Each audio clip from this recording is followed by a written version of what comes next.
अस्सलाम वालेकुम दोस्तों, कैसे हैं आप? उम्मीद है खैरियत से होंगे।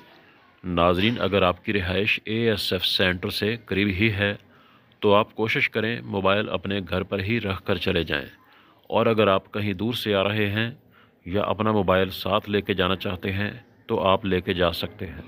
नाज़रीन, एएसएफ ने टेस्ट सेंटर के एंट्री गेट पर अपना एक स्टाफ बिठाया होता है जो मोबाइल जमा करता है और आपको टोकन दे देता है। आपने सिर्फ उसी के पास मोबाइल जमा करवाना है। इसके अलावा गेट से बाहर बहुत सारे प्राइवेट लोग मोबाइल जमा करने में लगे होते हैं जो आपसे पैसे भी लेते हैं और आपके मोबाइल की कोई गारंटी भी नहीं होती। वो लोग वहाँ से भाग भी सकते हैं जिसकी बाद में कोई ज़िम्मेदारी नहीं लेता है। और अगर आप एएसएफ के पास मोबाइल जमा करवाएंगे तो आपके पैसे भी नहीं लगेंगे। एएसएफ मोबाइल जमा करने के कोई पैसे नहीं लेती है, ये बिल्कुल फ्री होता है और आपका मोबाइल महफूज भी होता है। आपको टेंशन नहीं होगी।